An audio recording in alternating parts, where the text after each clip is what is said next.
I could go on with many examples, but I think just a couple of them pulling from U.S. history, not looking too far or too deep. We know that the United States has a moral purpose, and this issue is a moral issue, and to ignore it is to really violate who we are. But let me talk about the U.S. responsibility as the predominant power in the world. And this is important as well in assessing Camp Ashraf in a strategic context. You know, just recently, a few weeks ago, or I guess last fall maybe, but in the past few weeks in the new year, there's been a lot of discussion about the United States, especially the State Department, pivoting toward Asia. That there's an Asia pivot, that the United States is going to disengage as much as possible from the broader Middle East. On the one side, that's a foreign policy that's been outlined in numerous statements coming out of state. I don't know that the White House has used that term, but we've heard it in state quite often. And then on the other side, there's been coming out of the Pentagon a new defense strategy, which says the U.S. cannot have a two-war strategy anymore. It can fight one ground war, and through its compelling deterrence, keep a second ground war from happening. These things don't really send a good signal to the broader Middle East. One, pivoting away, the pivot is really pivoting toward Asia and against the Middle East. It's not pivoting against Latin America. The U.S. is barely there.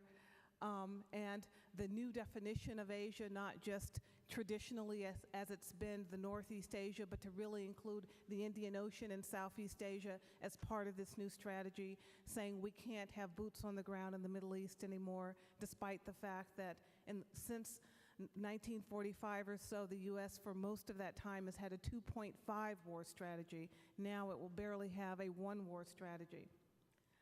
That's very disturbing for the broader Middle East in which the United States is needed, especially given the fact that in the past decade it has raised expectations and hopes around the spread of democracy. So I'd like to think about Camp Ashraf in this context of our defense strategy.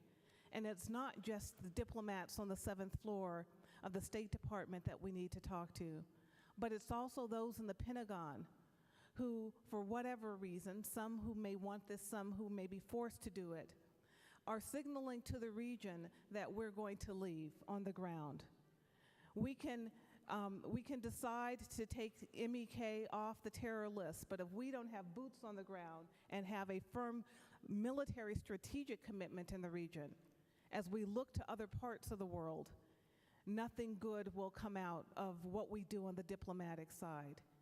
There has to be an integration of diplomatic and defense strategy in the Middle East, in Iraq, in Iran, and especially for Tehran to take us seriously. Thank you.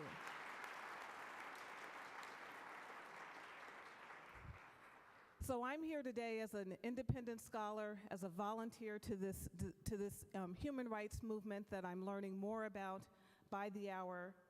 I'm not here today to endorse the MEK or any international terror network, and I'm still in the early stages of my study and reflection about the terrorist designation of this organization and what our State Department has done and continues to do. I would suggest, however, that U.S. citizens consider the issue of Camp Ashraf in terms of the history of the United States. And we have a great legacy of reversing our own misdeeds on the wrong side of the fault line. Let's look at the Japanese internment. Thank you so much for your time.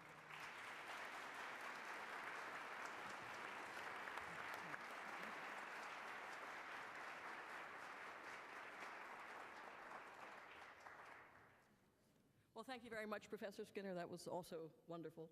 Our last speaker, because we're all getting tired and hungry, is Governor Hodges, who I've not yet had the pleasure to meet personally before, but I will note, because I have Southern roots too, that he has done a number of remarkable things in his career, apart from just winning the governorship, because history dies hard. And when he was governor of South Carolina, which started the Civil War, I admit, Nonetheless, he took the initiative to do two things. He added the Martin Luther King holiday to the South Carolina official calendar.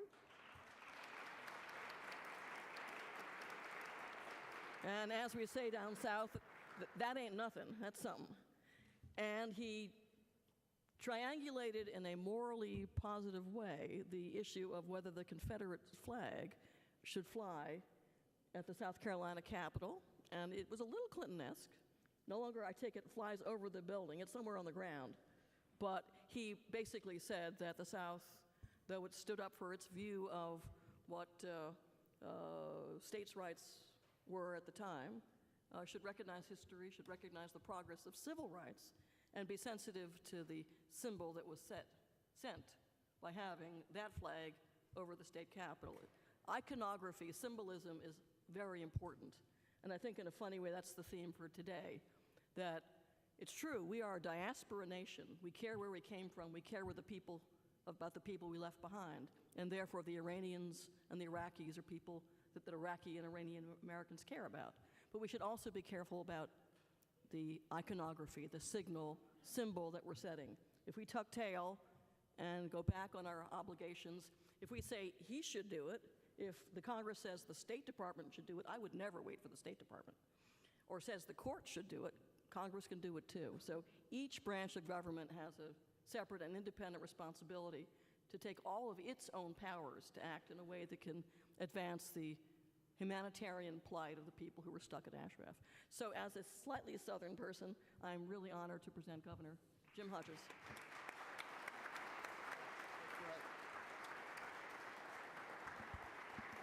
Well, thank you all. It's not that I'm speaking last. When I get home and see my wife, I will tell her that Louis Freeh was my warm-up act. That's what we're going to say. It's wonderful to be here today. My good friend Ed Rendell to my left talked with me about this a few weeks ago, and he said, how would you like to be involved in an issue that has Howard Dean and Ed Rendell and John Bolton and Tom Ridge and Al D'Amato? And I said, Ed, is this one of these real estate deals out in California somewhere?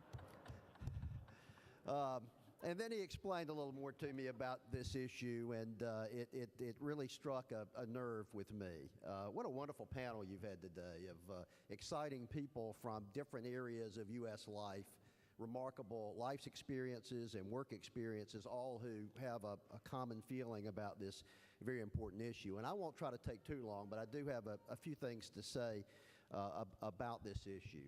And I come from a couple of perspectives. One is governor of a state who in shortly after the year 2001, sent troops over to Iraq.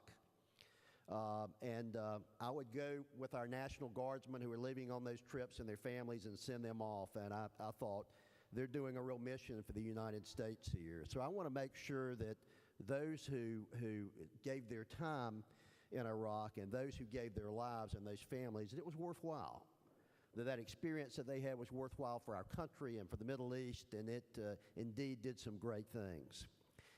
And the second part is a personal experience. I grew up and went to college in the late 70s and had a number of Iranian students with me at the University of South Carolina. And I remember many, when the revolution occurred, how excited they were about the revolution. But within not too long a period of time, several of them, in particular one who very tearfully said, I want my country back.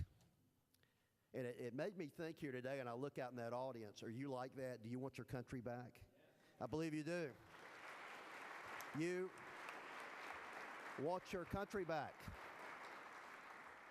And that's a very reasonable position to take, to have your country back. And it's so important for our country that we have a vital, stable democracy in Iran, and that we have a nuclear-free Iran, and that we have a strong country, and we have a strong economy in Iran that includes the expats around the world who have a chance to participate in that wonderful country and move it forward as a truly democratic country.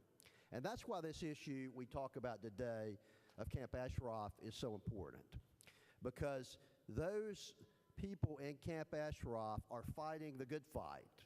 the battle to try to restore democratic rule to Iran, and we cannot abandon them in that process.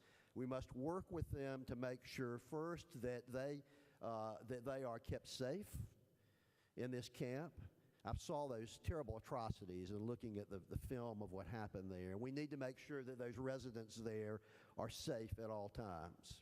We need to make sure that the U.S. government is actively involved in making sure that safety and security is provided to the residents there. We need to recognize those strong democratic institutions. I mean, who would have known that at Camp Ashraf you have a parliament there that's represented not just by men but by women as well. In fact, the leadership is women. Who would know that in the United States? I mean, it's refreshing to look at what's gone on there. And we as Americans need to make sure that those democratic institutions are preserved there, that the good work that people are doing there is preserved, and that most importantly, as we try to come to some resolution of where people could be repatriated around the world, that the safety and the security of those people that live there is guaranteed by the United States of America. That's what we need to do.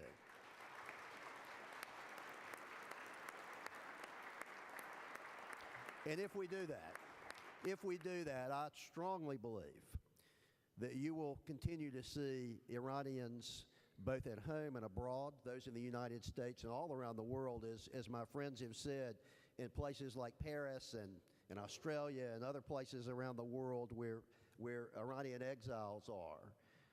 The drumbeat grows every day for democratic institutions. And the movement grows stronger and stronger to ensure that Iran is restored to democratic rule. Those people at Camp Ashraf are an important part of that, of making sure that that happens. And we need to make sure that they are not abandoned and that they join hands with their compatriots, both here in the United States and around the world, in restoring the great glory to the country of Iran. Thank you very much for allowing me to be a part of this.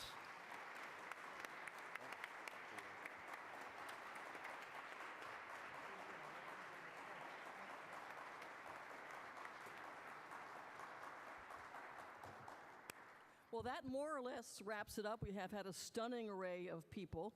I think we all agree that what this is about is not just Iran and Iraq, but the future of Syria, the future of Lebanon, the future of the Middle East, that there are people whose lives are immediately at stake, but it stands not just for their lives, but for the willingness of the U.S. to counter Iran's inclination to bully the region. And if we stand down on this one, how shall we say, what signal does that send about the Iranian bomb? Iran with the bomb will do whatever the hell it wants. So this is not to quote the Confederate flag, this is kind of a don't tread on me moment. I suspect you're going to take this opportunity to have lunch and then go see your congressman. And you can share with them some of the thoughts you've heard here. Every branch of government has a competence in this area. Don't wait for the State Department. Don't wait for the courts. Do it yourself. So I think that's why God invented democracy and why we have the privilege of having such great leaders who've been present today, and all of you as well. So thank you very much for coming.